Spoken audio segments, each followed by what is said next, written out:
So I really do want to thank the Guilford Library, Rob, and my friend and colleague, Loretta Lyons, who managed to get the second of these two sessions today, which is Bloom's Day.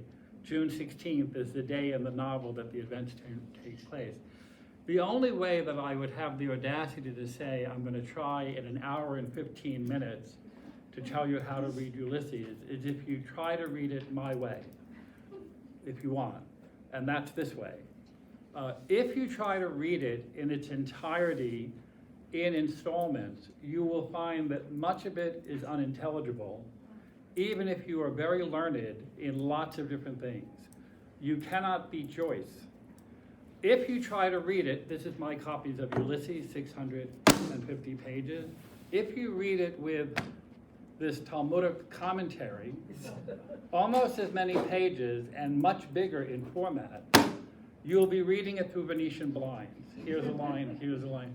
It's not the way to read it for enjoyment.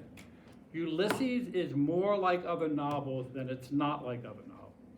And if you want to say that you've read it through, I am going to give you special dispensation to read it this way. I'm quite serious. And this is based on an experience I had at Trinity College back in the 80s with a young man who was an English major who hated Moby Dick because of all the stuff about the whale.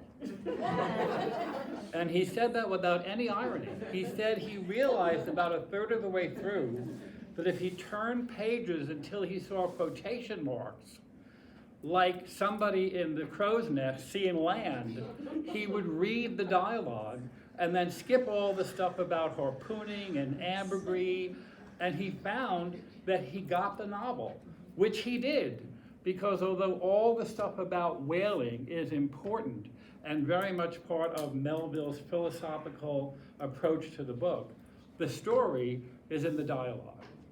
So you can't do that so easily here. For one thing, Joyce got rid of quotation marks. He never used quotation marks in any of his writing. He thought they were a distraction. He uses the long dash.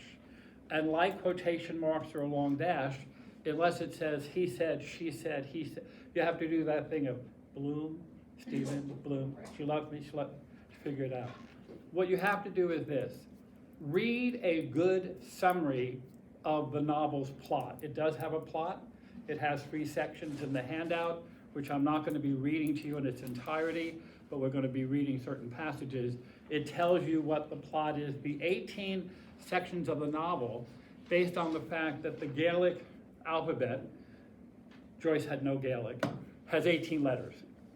So he decided 18 chapters.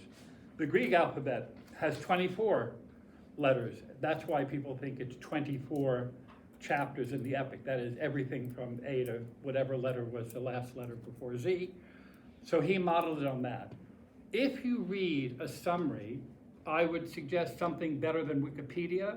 So if you went on a university's website and did a summary, get the general plot of it and try to keep that in mind. The 3 sections are very different. The first 3, Stephen, 8 o'clock, 10 o'clock in the morning, 11 o'clock in the morning. It doesn't say that, but we know that from our study.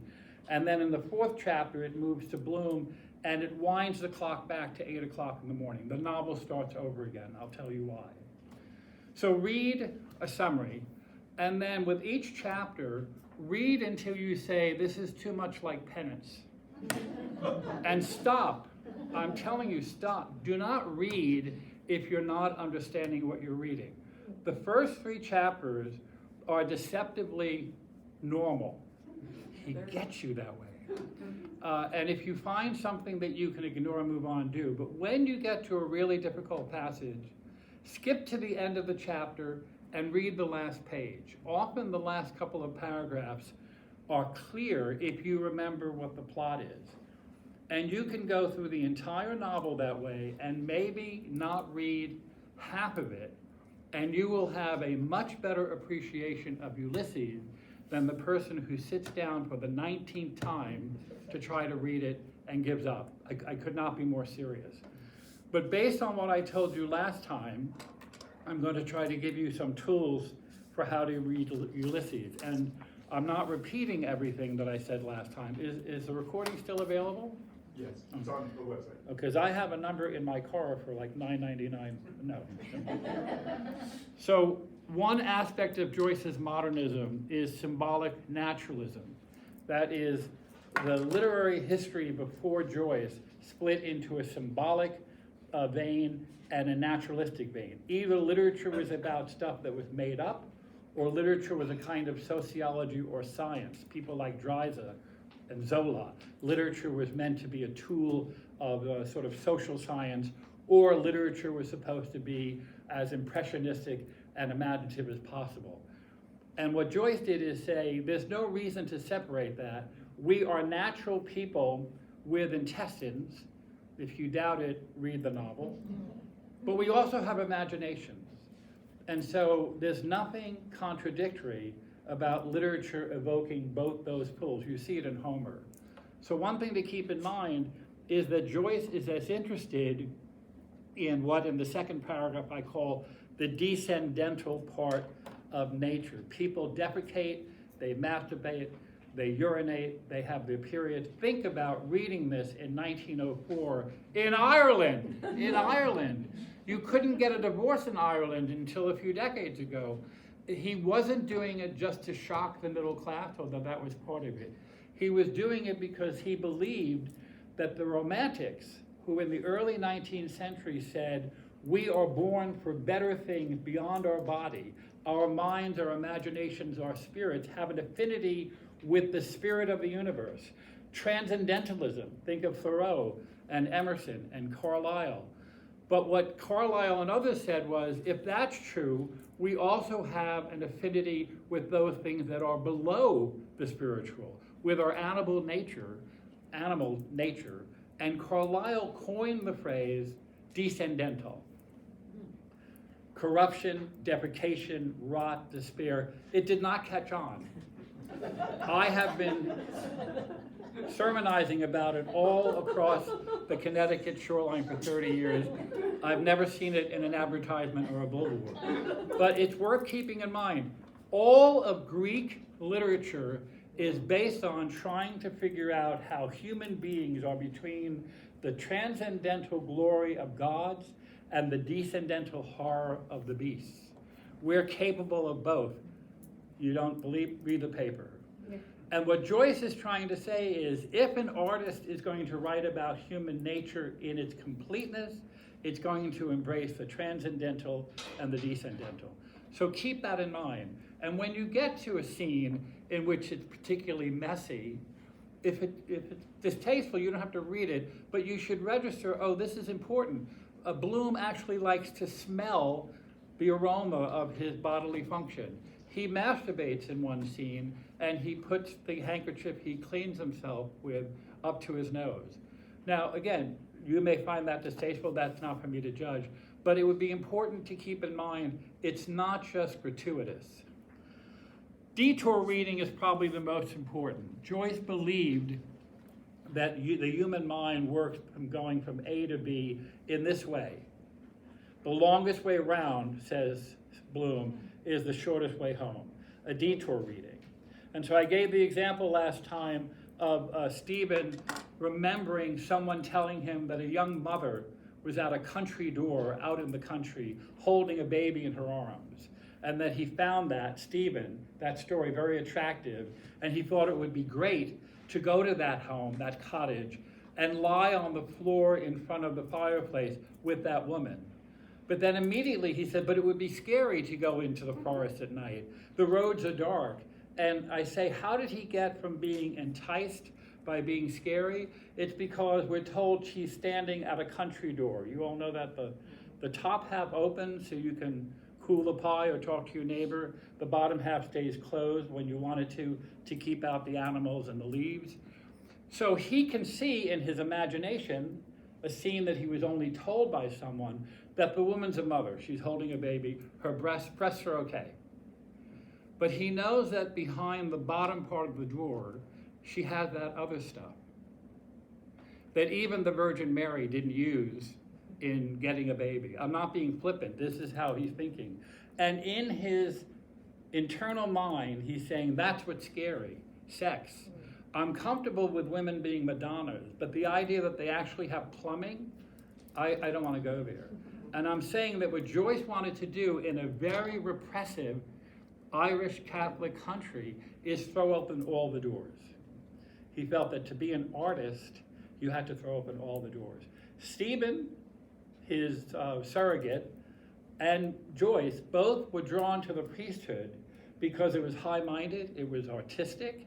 You could be an artist with the vestments and incense and the music, but the problem was you had to get rid of a lot of human existence, like women, like sex, like sin.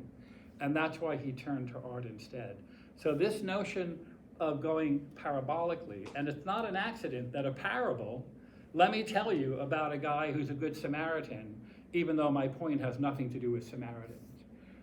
Joyce is working the same thing. He is very much suffused with Roman Catholic thinking. It's a religion that he's rejected, but his rejection is a Roman Catholic rejection. The philosopher George Santayana said there is such a thing as a Roman Catholic atheist. It's someone who believes there is no God and that Mary is his mother.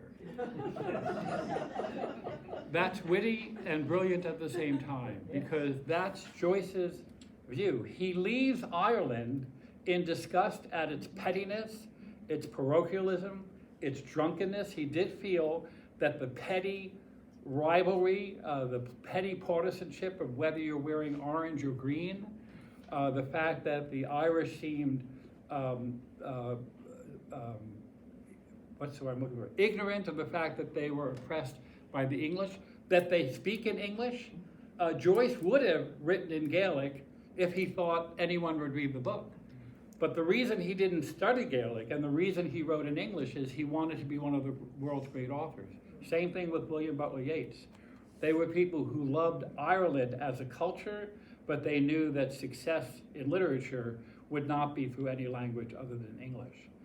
Joyce hated the country, left it, and spent the rest of his life writing about nothing but Ireland. And he actually believed, when he wrote Dubliners, which I recommend to you if you've never read it, and the handout from last month is largely about Dubliners, he actually believed that people would read it and say, Jimmy, you're right, we can do better, we'll be better, come back. It's not what they said. Whatever the Gaelic version of this is what they said. He had a kind of naivete. So this idea of detour writing, and I apologize to you, the mid-page of the first page, I didn't complete a sentence. I wasn't being Joycean, I just left it out. They are not the dominant mode. The novel is an example of metafiction, fiction that reminds you that you're reading fiction. This is the middle, almost dead center of the first page. While there are passages in Ulysses that enact more or less straightforward literary realism, that is, they seem normal, they're not the dominant mode. I've included one tonight. And when you come across one, you think, oh, I actually understood that. That's enjoyable. Metafiction calls attention to itself as fiction for two reasons, at least two. One is to let you know James Joyce made this book. There's a great deal of showing off about that. He deserved it. He was a genius. He knew it. You got to let that go. Genius. The other is that he wants to remind you that literature is also part of life. And he doesn't want to do what most writers did before the 20th century, which is lead you to think that you're experiencing reality when you're reading. That the contract, the illusion, the suspension of disbelief is these Dickens characters are actually alive, and this is actually happening. And Dickens is not breaking the fourth wall. Jane Austen not breaking the fourth wall. The Office TV show, if those of you who remember Jack Benny, early TV, he did it first, talk to the camera. The self-consciousness is not a way to excuse that we're making a TV show or writing a novel. It's to extol, look what I'm doing here. In the Renaissance, some of the master painters would put in the corner of a painting of, say, angels, an angel that looked exactly like the artist, to say, I made this, this is me. Not just the signature, but this kind of thing. So be aware that the novel wants to confound you by not letting you think I'm reading real life. And if you're the sort of person, as many people are, who doesn't enjoy reading a book that reminds you that you're reading a book, you may find it very hard to appreciate Ulysses. That's just the deal. Some people can't go to a movie that has subtitles, right? I mean, if you go and you get used to it, it's fine after a while, but many people say, look, I work all day, I don't want to read at the movies, but it's a kind of movie they can't embrace. So I spent some time here telling you that the theme of Ulysses is love, and that if you want a couple of things to keep your eye on when you read the book, love is one of them. Like the Odyssey, Ulysses is a comedy. It ends with its central couple, Bloom and Molly, in their marriage bed. They're in the marriage bed, they sleep head to toe. You can think of that as a yin and yang, which is how I think of it. You can think of it also that Bloom, despairing that the second child he created with his wife died at 11 days old, Rudy, he has decided not to have vaginal sex with his wife for the last 11 years. It's one of the reasons why she's sleeping with other men. And the suggestion is they sleep this way to try to avoid. I want to point out that the parts line up pretty well either way, but it's not for me to point that out. They're in bed together. She has had an assignation that day. She is not faithful in the narrow sense, but she loves her husband, and they are absolutely consumed with thinking about each other. It is absolutely a note of reconciliation at the end of the novel. The father and son figure, Bloom has lost his son Rudy, Stephen is alienated from his father. Bloom also lost his father to suicide in the narrative of the novel, in the history of the novel. They want to have Stephen stay over. He does not. The expected reconciliation of Telemachus, the figure of Ulysses' son, coming home doesn't happen. But Penelope Molly does embrace her husband. And she agrees to three things, two in the past and one in the present. When she says, yes, yes, I will, yes, yes, capital Y, her section, the 18th chapter, called Penelope by insiders, begins and ends with the word yes, the affirmation. Joyce believed that women were the affirmative principle in the world. I want to say that he does a lot in terms of trying to make Molly a great character. A lot of what he does in typing a woman doesn't do a woman any favors. It's the problem of any man who says, this is what women are. It's a sentence you shouldn't be able to finish. But he's trying. She's remembering when he proposed to her and she said yes. So one of the yeses is, yes, I will marry you. He remembers the first time, that was in Gibraltar. He remembers the first time they made love outside on Howth, H-O-W-T-H, Hill. She said yes to that. So yes to the legal, ritual marriage arrangement, yes to the physical act of lovemaking. And he's asked her earlier in the novel, when he has made her breakfast in bed every day, including in chapter 4 of the book, he brings her breakfast. He's asked, will she make him breakfast? And she says yes to that. And if you don't think that's a big deal, you've never been married. Joyce's point is, it's the legal, ritual yes, it's the physical, sexual yes, and it's the trivial, mundane, domestic yes that makes life better. Now, does that mean when the novel's over, their marriage is better than when it started? I don't know, and Joyce doesn't care. It's a moment of affirmation that after the wanderings of the Odysseus, Bloom is born of an Irish Catholic Protestant mother and a Austrian Jew, and converts from Protestantism to Catholicism for Molly.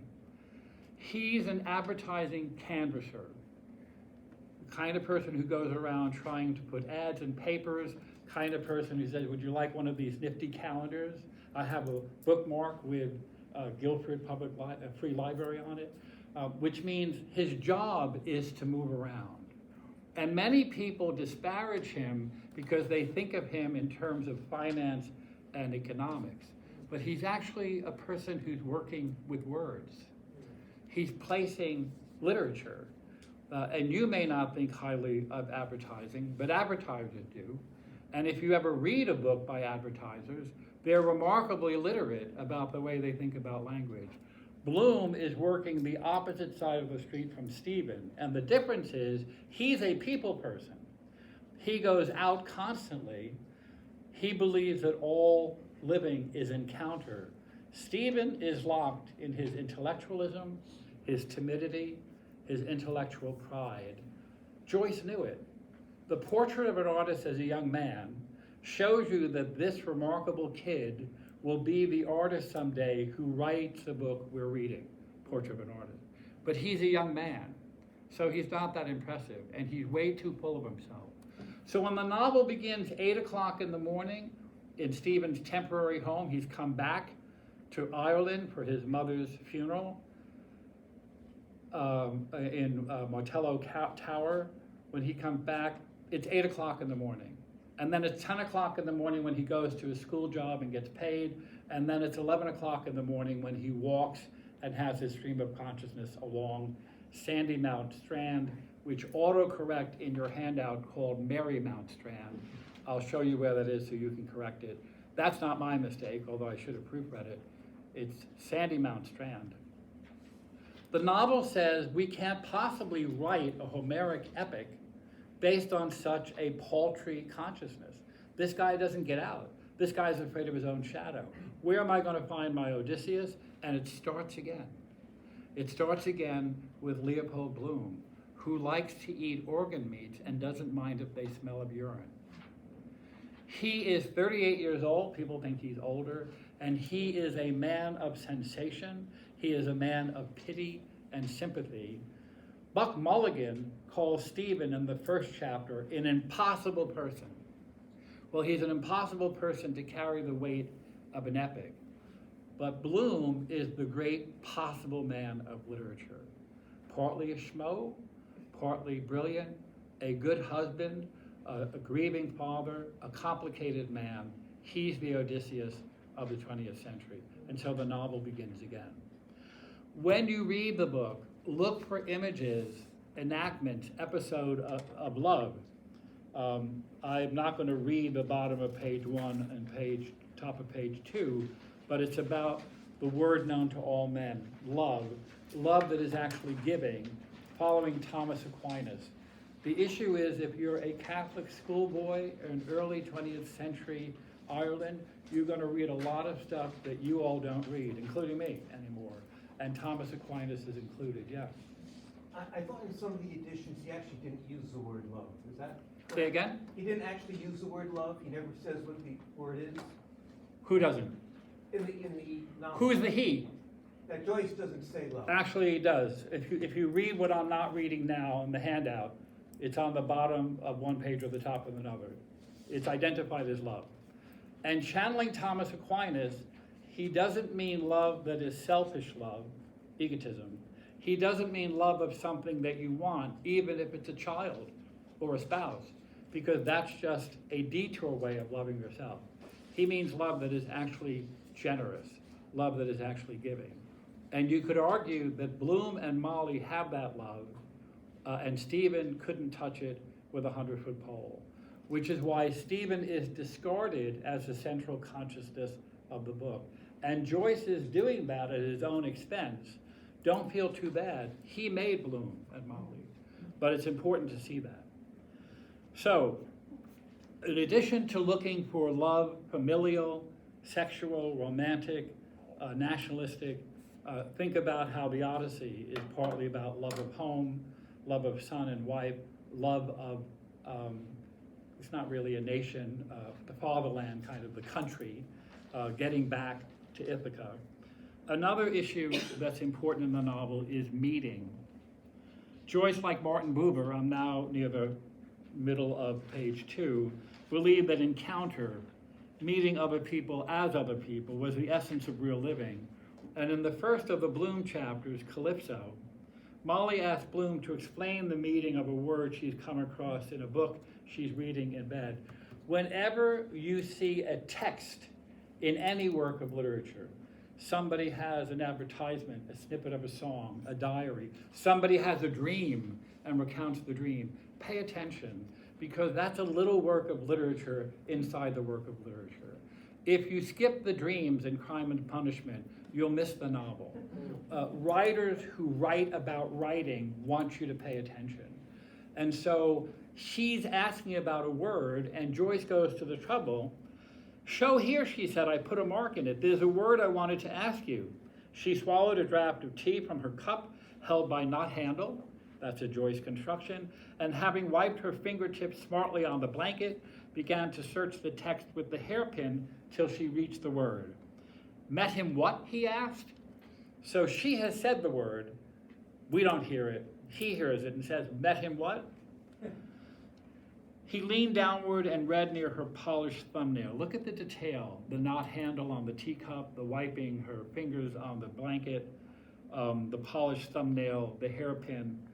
Metempsychosis? Yes. Who's he when he's at home? Metempsychosis, he said, frowning. It's Greek, from the Greek. That means, the transmigration of souls, the idea of rebirth. One of the things that Bloom is interested in, maybe you come back again, like Rip Van Winkle, maybe Rudy might have a chance to come back again as a kind of vain hope. And she says, oh, rocks, which means balls. Tell us in plain words. Don't tell me a word like metempsychosis by telling me a word like transmigration. Give me a break. Okay, but the point is, Bloom hears the word and thinks met him. And why does he? Because he knows, because he sees the little edge. How many of you have read this chapter, chapter 4? He sees the little edge of the envelope from Blaze's Boylan sticking out from her pillow. She has a letter.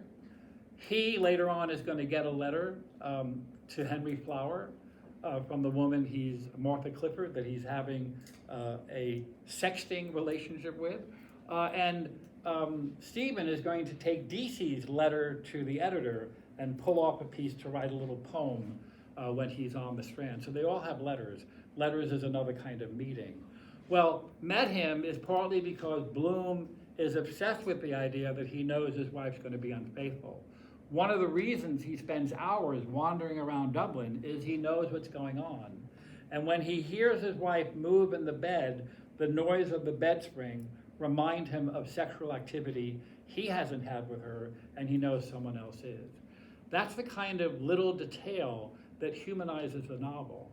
But he's also someone who thinks in terms of meeting.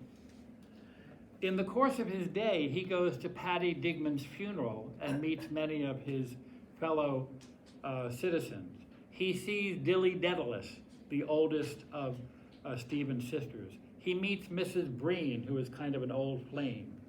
He goes to a pub and sees people there. In one pub, he goes to the beach and sees Gertie McDowell. They don't talk, but he lusts after her, and he has a self-gratifying episode. He goes to Barney Kierland's pub and meets the citizen, and Bloom argues for the opposite of hatred, which is love. He doesn't know Thomas Aquinas, but he gets it without having read it. He goes to the hospital and visits Mina Purfoy, who's had a baby, had a difficult labor, so death and life. He goes to the brothel and meets, he thinks, an image of his son in the person of an unconscious or sleeping Stephen. He gets around, like Odysseus. And getting around is what you do when you're alive. And so meeting in the novel, if you wanted something to look for, don't look for symbols of Ireland. There are plenty. Look for meetings that seem to mean something, especially if one of the two people meeting is Bloom or Stephen or Molly. That's important. And you wouldn't think, with all the falderall in the novel, that the essence of it is meeting and love, but I'm here to say that it is. So if you were to ask me, why all the complication? Why not just write a story in a straightforward way? Louis Bunnell, the surrealist filmmaker, was asked at a film festival, Mr. Bunnell, how come your movies don't have a beginning, a middle, and an end? He said they do, just not in that order. One of the reasons Joyce wants to move things around is he's a modernist. I don't mean that he got a manual saying this is what you have to do, but modernism is the belief that things have gotten so technologically advanced that we've lost our appreciation of the primitive, of the fundamental. So one aspect of modernism is a going back. Picasso and African art. This book and Homer. T.S. Eliot's Wasteland going back to pagan myth. The Rite of Spring in the early part of the 20th century. This idea that there was something truer before progress that was closer to the authority, the source of our strength. Let's go back. And primitivism is one aspect of the 20th century. Another is collage. His name will come to me before I'm done. Someone said that the art form of the 20th century is collage. One of the co-inventors of collage is Picasso. And when I explained this in the class and someone said, what is it exactly? And I explained, you tear something up and you put it back together in a different way so that you see both the new way and you see what was there before. One of my students, a male, an athlete, said, I could have done that. I know, but you didn't. Picasso did it before you.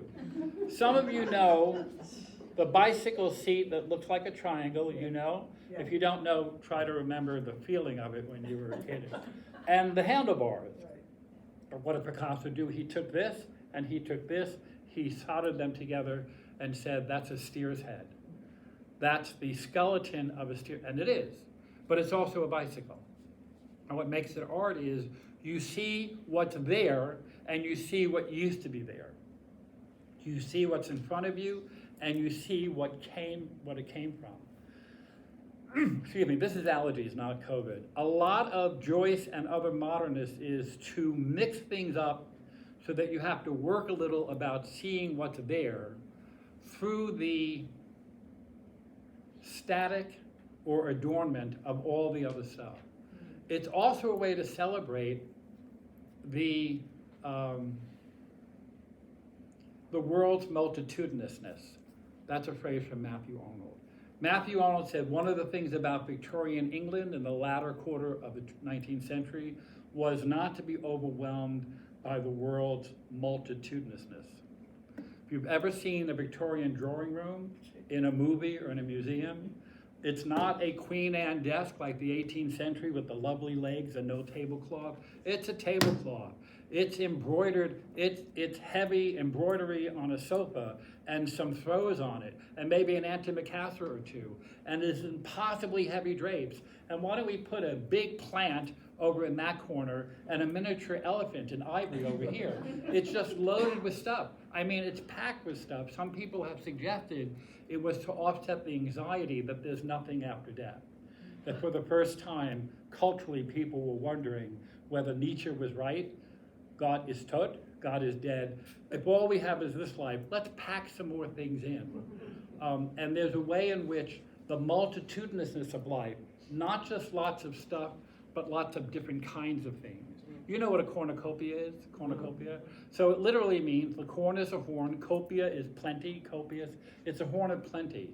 It wouldn't be a horn of plenty if it was all filled with Granny Smith apples. It's that it's a lot of different kinds of fruit because it celebrates originally the glory of creation. Not just lots of stuff, but lots of different kinds of stuff. Joyce is celebrating the multitudinous of the world, the confusion, the effusion. It's a celebration of life.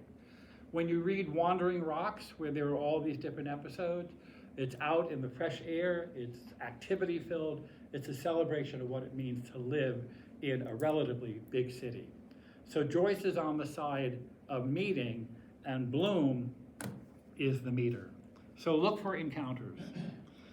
The bottom of page 2, I point out that the architecture of Ulysses is that part 1 has 3 chapters. Some of you may have books that don't number the chapters, but they will have a demarcation. If you want to follow, you're going to have to number the pages, not the pages, but the sections. More expensive or more from better publishing houses should have the sections. They won't have the names of them. The names were supplied by Joyce insiders, but people who study Joyce use them as a shorthand. So part 1 begins with the letter S and the word stately, plump Buck Mulligan standing for Stephen, the self-involved Stephen. The 3 chapters follow Stephen from his quarters in his tower where he's basically thrown out.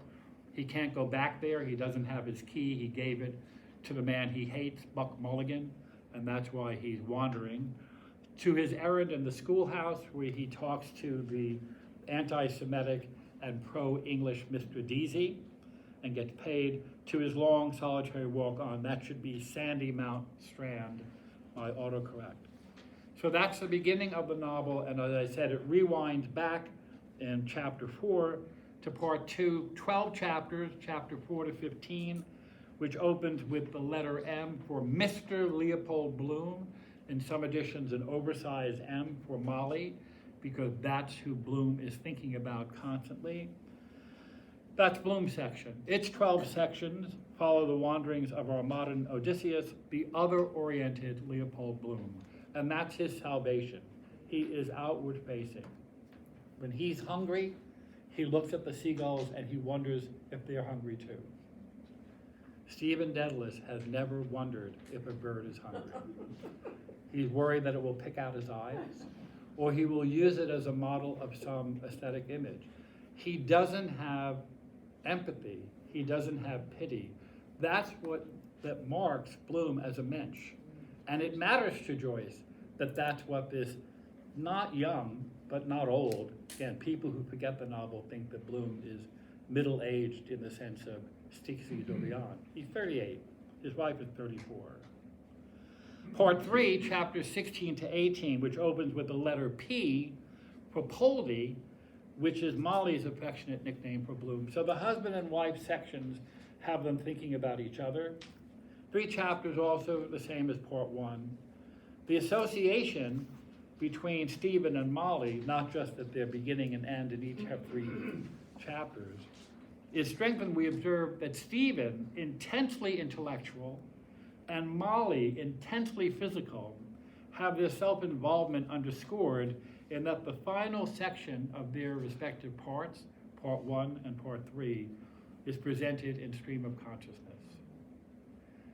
That is, they are enough self-involved, one intellectually, one sensually, that they don't need the world outside them. They can think, thrive for a time in their own imagination. In Stephen, it's a very negative thing because he's an artist. And if you're not other-oriented, if you're not in a world of stuff and people, what are you going to use as your model? Who are you going to be writing for? Molly is in bed and thinking broadly about a lot of things about human nature, and in her sensuality and her affirming of life, she's a positive figure. By contrast, the last chapter of Bloom's section ends with Circe, that is chapter 15, which is presented as a drama. That's the Ulysses in Nighttown. They're very weird. Yeah.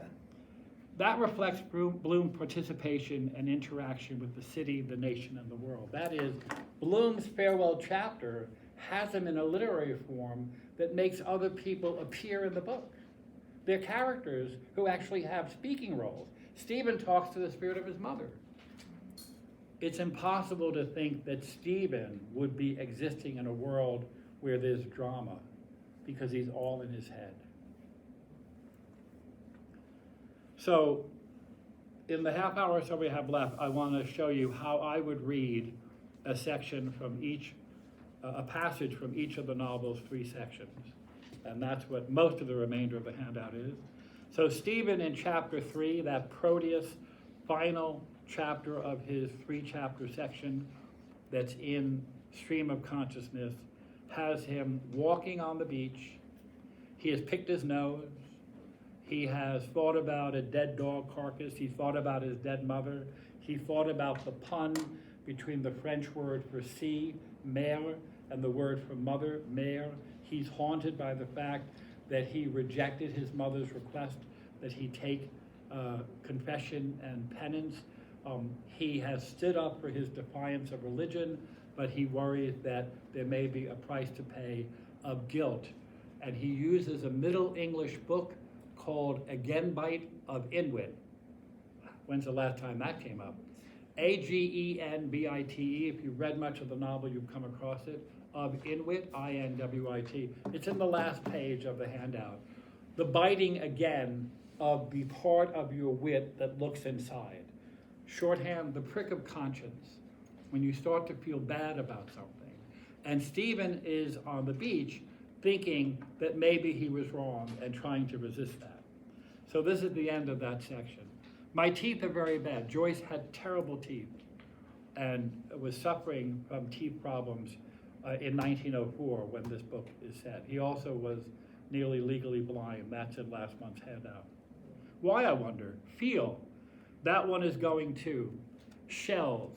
Now he says a single word meaning this rotten tooth, these rotten teeth are just shells. But when he was paid by Mr. Deasy, who made a big deal of paying him, Mr. Deasy's strongbox is covered with shells. Do you remember? With seashells. And he's fascinated by that. And of course, money used to be shells. And so when he says the single word shell, Stephen, thinks of two things. The rotten teeth that are like shells of their former self, and money, because he then says, ought I go to a dentist, I wonder, with that money? Why that money? Because he's just said money in saying shells. That's that doubleness. He said one thing, but Stephen thinks two things. He's punning constantly. The world is filled with pun. That one, Toothless Kinch, the Superman. Buck Mulligan, his nemesis in the first chapter, calls him Toothless Kinch. Toothless meaning ineffectual. Kinch is either a corruption of kid from German, or it might be a corruption of a word for a knife. In either event, to be toothless as a male is to be associated with castration, or at least with powerlessness. And he's thinking, maybe Mulligan was right about me. Why is that, I wonder? Or does it mean something, perhaps? He's thinking about the Freudian or symbolic implications of being toothless.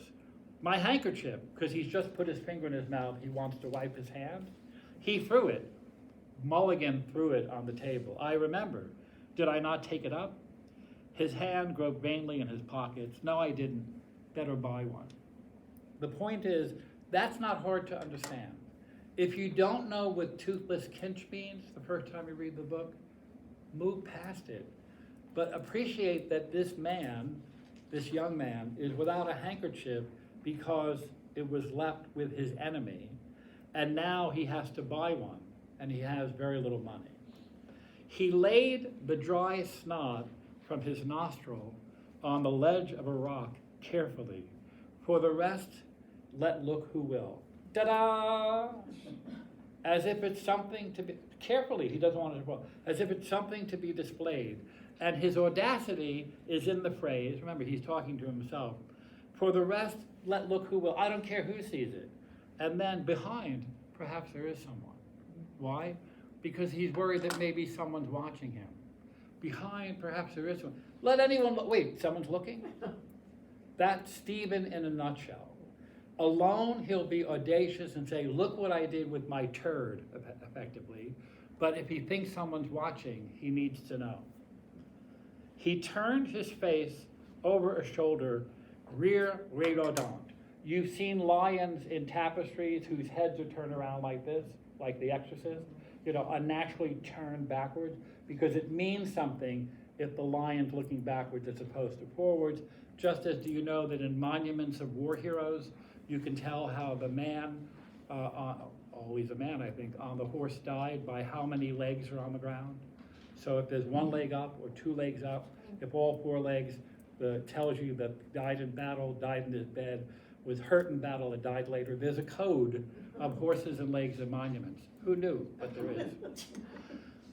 So we're told that he turns his head backwards unnaturally, like an image on a tapestry, moving through the air, high spars of a three-master, her sails brailed up on the cross trees, homing upstream, silently moving a silent ship. And that's how the chapter ends. Now, if we were going to do our detour reading, can we mine anything? Can we extract anything? There's a lot of you here. In that last sentence, moving through the air, high spars of a three-master, her sails brailed up, tied up on the cross trees, homing upstream, silently moving a silent ship. Not anything like what's come before in this chapter, which is all in his head. We know from other references in the book that other people see that ship in the port on the River Liffey. It is actually a ship from Bristol carrying bricks on that day, 16 June 1904, called the Rosavian. And for people who want to study the reality beyond the fiction, there are lots of places you can go. This is one of them, to find out what's actually going on. But let's not worry about the reality. Let's think about the symbolism. Can we make any hay out of that sentence? Yes, please. Well, I think as you just pointed out. You're muffled, so nice and loud for me. Okay, sorry. So as you pointed out, he's engaging with the external world as opposed to being completely inside his head. Right. So if he's looking up, he sees the ship, and through him we see the ship. But as you pointed out earlier, he spent a whole lot of time in his head. So he spends a whole lot of time in his head. Yes. So that's kind of different. Yes. So he's been pulled into a world not only of reality, but of commerce, of transportation. And I'll say more just in the interest of time. Any good Catholic reader would see the three masts with their sails wrapped up. The cross trees are trees. That is, you see the wood as an image of the crucifixion. One Messiah, two thieves. Stephen may not see that, but Joyce would see it. And it's Bloom, I'll ask you to wait. It's Bloom who is the person who thinks in terms of suffering. Stephen does not think of himself as a Christ figure, but there's Joyce's, I don't believe in God, but Mary is his mother. Also, the ship is homing. It's coming into port, and it's doing what Stephen cannot do because he's dispossessed himself by giving his key to his enemy. Bloom is going to come home to Mali like Odysseus, but Telemachus Stephen does not. So this figure of the ship is also a figure of Catholicism, or Christianity at least. It's a figure of coming home. It's a figure of the external world of not just reality, but transportation and commerce. That is real serious stuff about the world. And it makes Stephen look outside himself. When the novel says that he is rear rigodon, it is mocking his artificialness. Nobody in this room would say of themselves in a confrontation encounter that mattered, I was rear rigodon.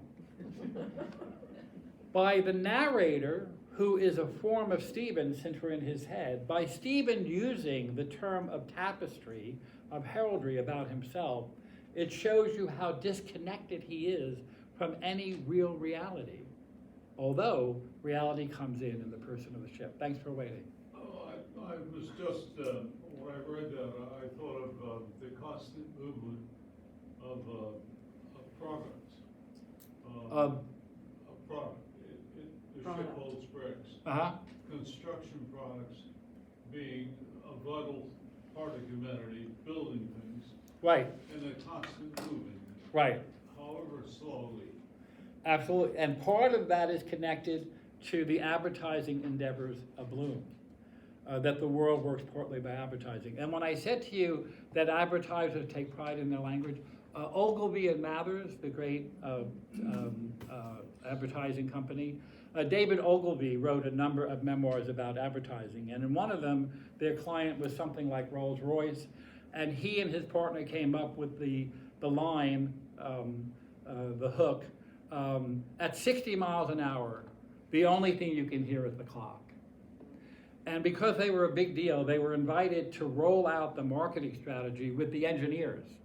This is a story that's true according to David Ogilvy. And when they said, what we want to say is, at 60 miles an hour, the only thing you can hear is the clock, one of the engineers said in a voice too loud in the back of the room, we got to do something about that goddamn clock. He knows also says early on in the chapter, home I cannot go. Right, And the ships are Right. flying home. right. And he can't go home because he can't go to his temporary home. He can't go to his home, which has been devastated by financial failure, and he doesn't want to try to help them. He can't go home psychologically. His mother's dead, and he disrespected her, broke her heart. He can't go home. Joyce himself is going to leave Ireland, as Stephen did, come back once or twice for business dealings and never come back again. He came home in his fiction. So I just want to point out in the section about Bloom from Nausicaa, where he's on the beach, so this is his chapter on the beach where he masturbates. This is a passage. He's thinking about his early life with his wife. At Dolphin's Barn, charades in Luke Doyle's house. Matt Dillon and his bevy of daughters, Tiny, Addie, Chloe, Mamie, Louie, Hetty, Molly too, that is another Molly. 87 that was, 1887. The year before we married. And the old major partial to his drop of spirits. Curious, she an only child, Molly, and I an only child. So it returns, life repeats itself. Think you're escaping and run into yourself. Well, you only run into yourself if you meet other people. That's the point. The longest way round is the shortest way home. That's my favorite line in the novel. It's not original to Joyce. It's an old proverb that if you want to do something right, take careful time. Measure twice, cut once, you know that, or carpenters. The longest way round, taking the most time, is the shortest way home. But I use it to refer to Bloom, that if you want to find satisfaction in life, however you define it, take the detour. Go through the back streets. For people who don't understand why people will go into a museum for 4 hours on a beautiful day and say, I don't understand.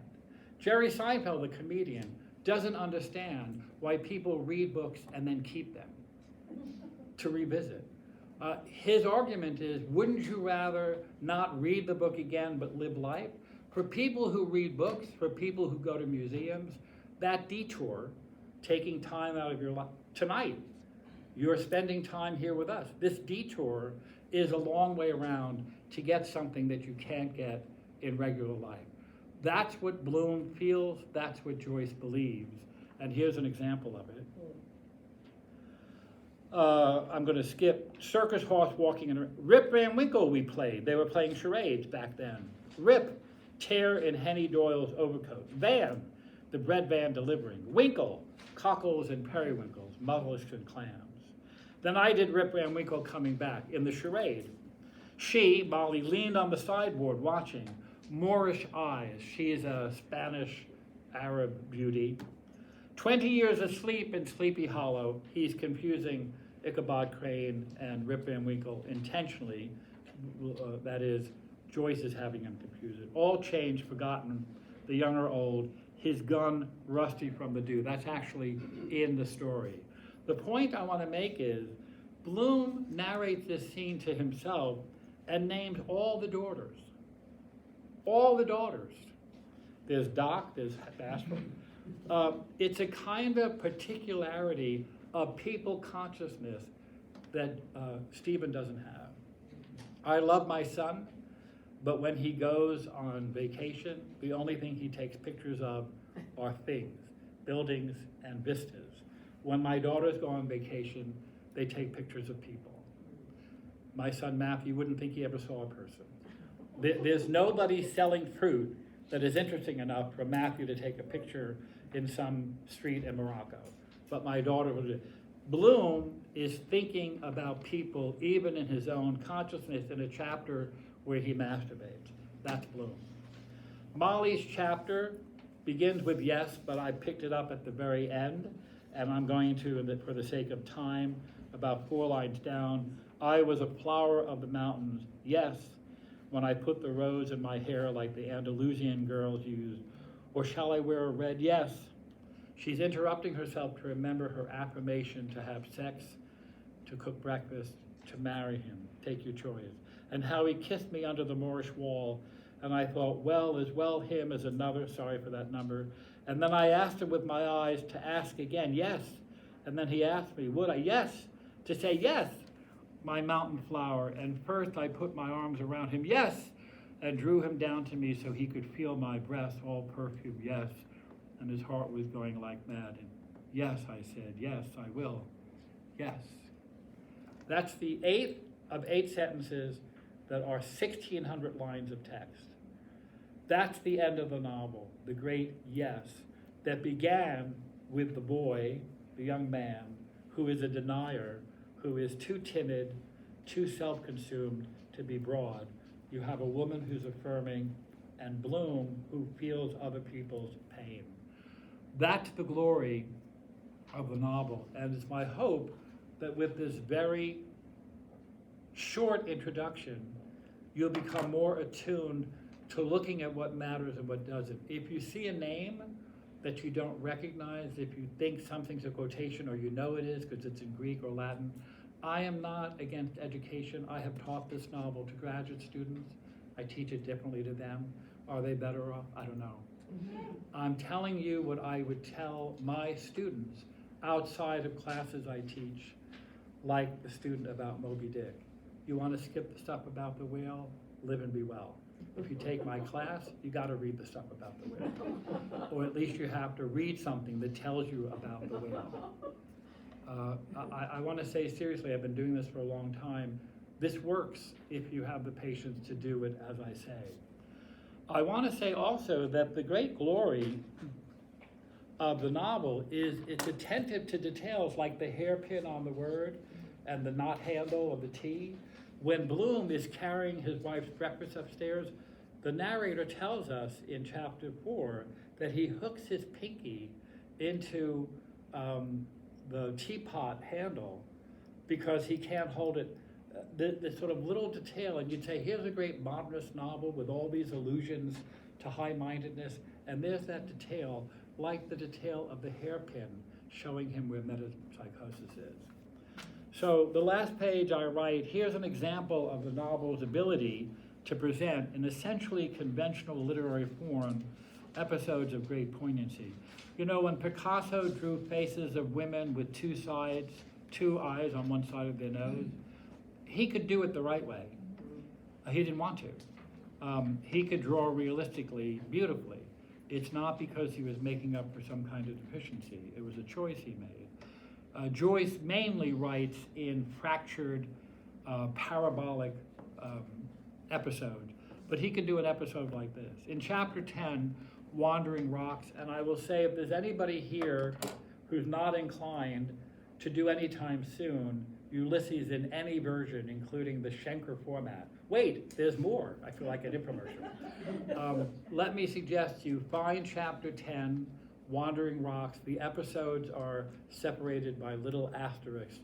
Different people doing things on an afternoon of this day and encountering different things, full of life and activity, very life-affirming. There are 19 vignettes depicting various named and unnamed Dubliners. Some of them are actual persons historically, walking through the streets of the city in the mid-afternoon. Notably, this section has no parallel episode in the Odyssey. It's original to Joyce. It's marked by open air, filled with activity. It's a representation of a city filled with life, what you don't see in Dubliners, which is very claustrophobic, very stagnant, very paralyzed, words that appear in the text. This is ebullient. In the 13th of these unnumbered vignettes, we find Stephen looking at the volumes in a book cart on the street when he's hailed by his sister Dilly, the oldest of his 4 younger sisters. And in this edition, it's pages 199 to 200. When he's looking at the book, he's wondering if he's going to find one of his old school prizes with his name on it in Latin, because he knows his family has been selling his books for money. And he also finds a book which tells you how to be successful with women. And he thinks, maybe I'll buy this book. And just as he thinks, maybe I'll buy this book, what have you there? Stephen asked. Oh, sorry. What are you doing here, Stephen? Dilly's high shoulders and shabby dress. We've seen her elsewhere in the novel, so we will have met her and you can figure out from context. You may not know that she's the oldest sister, but she is, and she's the one closest to him in age, which you can probably figure out. Shut the book quick, don't let's see. He doesn't want her to be scandalized that he has a kind of sex book. What are you doing, Stephen said. A Stuart face of none such Charles, that's Charles I, so a kind of plain, insipid face, lank locks falling at its side. It glowed as she crouched, feeding the fire with broken boots. I told her of Paris, late lie abed under a quilt of old overcoats, fingering a pinchbeck necklace, Dan Kelly's token, and then a phrase that translates roughly to blessed femininity in Spanish Arabic corrupted. What have you there, Stephen asked. I bought it from the other cart for a penny, Dilly said, laughing nervously. Is it any good? Now this is a girl whose family doesn't have a penny. The reason she's laughing nervously is she thinks her intellectual brother is going to mock her for buying a book about learning French. My eyes, they say she has. Do others see me so? I'm told that people think she looks like me. Do people see me the way I see her, this kind of insipid face? He's not wondering if she's hungry, the way Bloom might wonder. Quick, far, and daring, shadow of my mind. Maybe she's a kind of another version of me, this closest sister in age. He took the coverless book because the cover had been torn off, because somebody got money for the cover. You know that? You turn a book, you get money for the cover. Chardonnal's French primer. What did you buy that for, he asked. To learn French? She nodded, reddening and closing tight her lips. I just want to stop for a moment and say, you feel the poignancy of this? She is agonizing that she's going to be mocked or judged by her brother. I'm getting chills. In this big, sloppy, busy, intellectual, highfalutin novel, there's this little scene, and there are many of them in the novel, that's quite poignant. And he says to himself, show no surprise, quite natural. He's trying to be brotherly to his sister who's embarrassed. Here, Stephen said, gives her back. It's all right. My Maggie doesn't pawn it on you. I suppose all my books are gone. Some, Dilly said, we had to. And then he says to himself, she's drowning. He thinks of his mother as drowning. He thinks of characters along the beach drowning. The dog whose carcass probably drowned. Agenbite, that is, the prick of his conscience says he should save her. Agenbite, all against us. The entire world is against his family. They're so impoverished.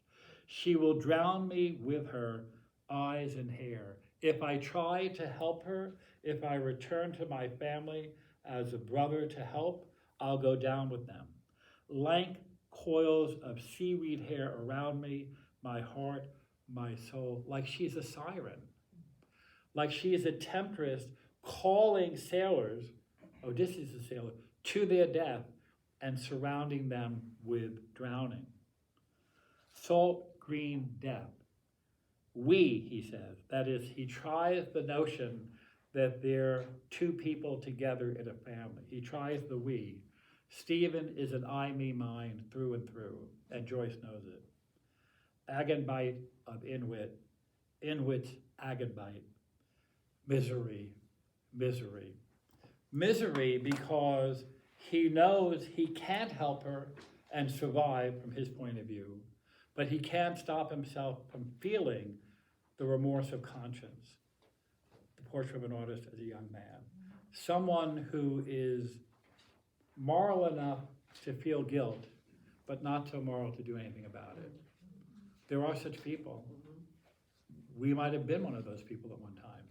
My point is, in that little half page, not a half page in a 650-page novel, you have a remarkable vignette that if you know Stephen from the earlier novel, Portrait of an Artist, if you followed what's happening with his family, you feel the poignancy that he's abandoned them. And Dilly is someone who is kind of his double, my mind's shadow, trying like him to be something of an intellectual. And his feeling a poignancy in that she's trying to learn French. This impoverished, maybe, well, she's a teenager, but how old she is exactly, I don't know, girl, and then feeling the misery of her circumstance. It's a vignette, and then the novel moves on. So I want to encourage you that as you read the book, and you might be tempted to look for the big ideas, when you see meetings, this is a perfect example of a meeting between two important characters, one a main character, one a minor character, that sheds light on the novel.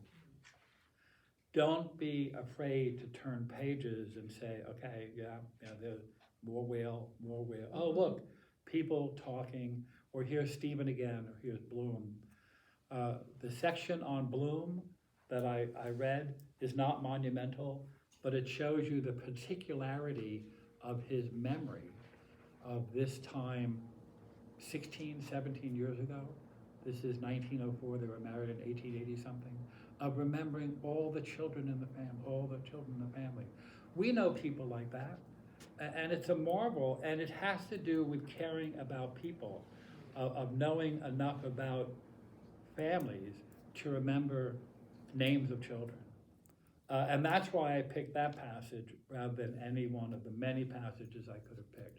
This is a novel of great humanity that is loaded with so many difficulties that some people lose the humanity because they try to look through a book like this. Now, I own this book.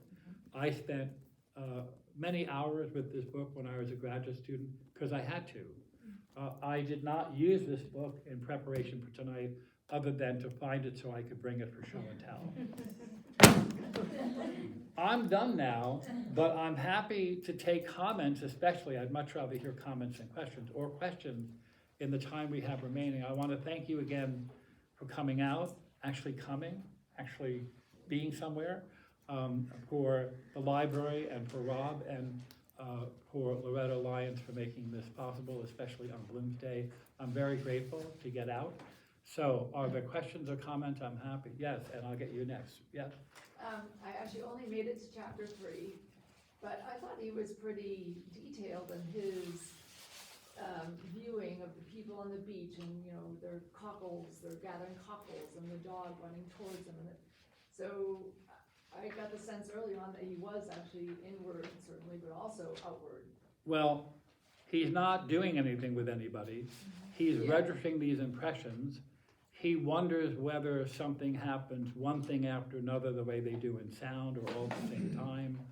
He is worried that someone might actually look. He registers the world. He's not blind. He's an artist. He's going to make something out of something. But it's not going to be on the level of pity or emotion or compassion. As he's observing. Yeah, in fact, a word that appears some 50 times in Ulysses is gaze. G-A-Z-E, gaze. Gaze is a particular kind of look. They use it with reference to the male gaze, the way women are objectified in movies. But gazing has a kind of distance to it, right? You're gazing. You're not connecting. Two people in love don't gaze at each other. Their eyes meet. Gazing has a kind of abstracted quality. He's a gazer. He is at a distance. You can say Bloom does this voyeuristic thing with Gertie, but his masturbation is actually more of an involvement with the world. She knows he's watching her. They have, I can't say it's meeting cute, but they have a moment of a kind. And when you read the whole novel, you see that he's intensely connected. He wonders when he feeds his cat in the first of his chapter 4, what she thinks of him. Stephen would never think what his cat thinks of him. He doesn't even have a cat, but he doesn't think that way. He can't get outside himself enough to look back. Sir? Oh, I hope that's helpful. Yes. it helped me. Yes. But anyway, I just wanted to make a comment. I wish that Ulysses was the first novel I read and understood, because I'd never have to read another thing in my life. That's all I wanted to say.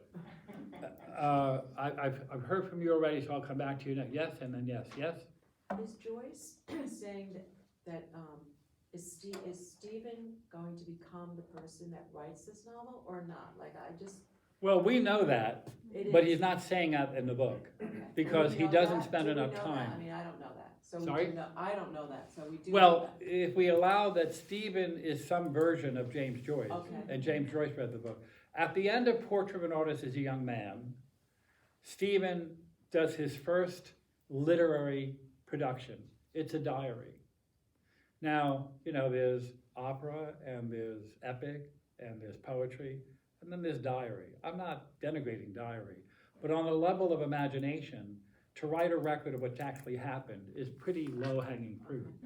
We're supposed to see that it's baby steps. But in that book, we know that he becomes the person who writes that book. If you were to put down Portrait and pick up this book and find Stephen in chapter 1, chapter 2, chapter 3, you're going to say, son of a gun, Stephen has made it to the big time. And the novel says,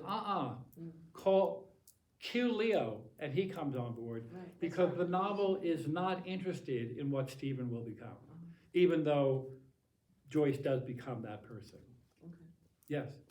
Well, I was going to say, Stephen could not be the person who writes this book unless he becomes more like Bloom. And it's, I think, Bloom's influence that he'll have on Stephen that will help him become more human and more empathetic. Right, but the novel avoids the sentimentality of having them actually cross-pollinate. They really don't have much to do with each other, and it turns out that the connection that's going to be made among these three is just the husband and wife connection, which is the Odyssey connection. By the way, the reason the novel is called Ulysses and not Odysseus is that in the early part of the 20th century, Irish school children did not have text that had access to the Greek original. And so the story of the Odyssey came down to Western civilization back then through the Roman text and the Roman name of Ulysses. Had Greek scholarship been advanced enough, we'd be talking about Odysseus. But it's Ulysses because that's what the children learned to call the hero of the Odyssey. Yeah. You're gonna have to talk, you don't have to take the mask off, you're just gonna have to talk louder. Doesn't matter to me. I tried it years ago and I don't remember how far, I think when he was cooking this kidney pie or something. And tried it again, I'll try it a third time. But I think I would never get what you get out of this. You know? But do you feel you could now? A little bit. Yeah, well, a little, look, I had an hour and 15 minutes, We'll meet here every Thursday for the next 2 or 3 years. Doesn't this sound a little bit like a recovering, I almost read Ulysses group? I want to say to you sincerely, because I've done this, if you take baby steps and you were to pick a chapter that you know a little bit or one you've always wanted to read, you might even look through and say, this looks kind of normal. Read the summary of the chapter so you know what you're going to encounter, and try to mark some things that seem worthy of coming back and revisiting, or read with attention any sense of poignancy. There are really some quite touching scenes in the novel. That's wonderful. It's just that there's often so much Greek or Latin or French or references to politics that just are way over my head. Yeah, but I want to say that that's partly, again, that's Joyce's culture. He bragged to his brother that who he would send letters to saying, is Kiernan's pub still on the corner of Cromwell? Do I remember that correctly? He bragged that if Dublin were destroyed in firebombing, they could reconstruct the city from his novel.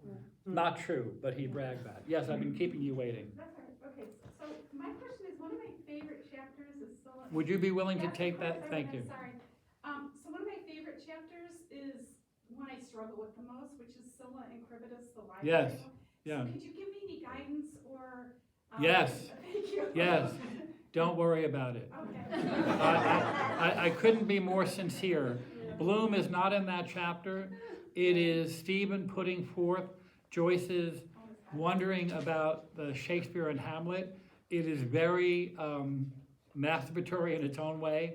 I don't think it's an interesting chapter. Oh, okay. No, look, I have a PhD, I could show it to you sometime. And I don't say this as anti-intellectual. Sure. There are books that I would say to you, yes, read every sentence of that book Okay. or that poem.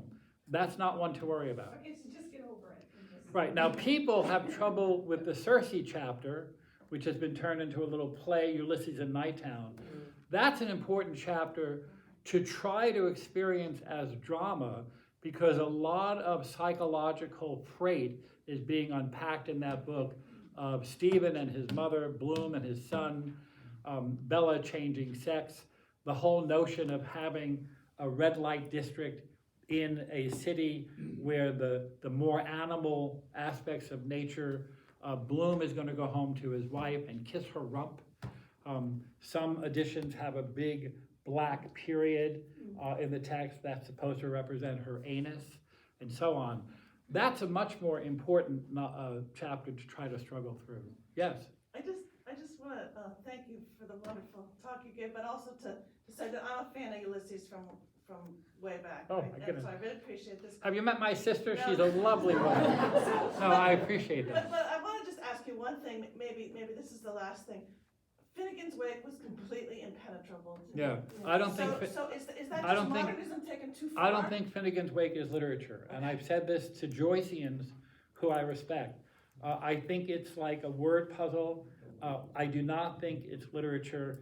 If you have to puzzle through what every sentence means because of the gobbledygook of his mind, Right.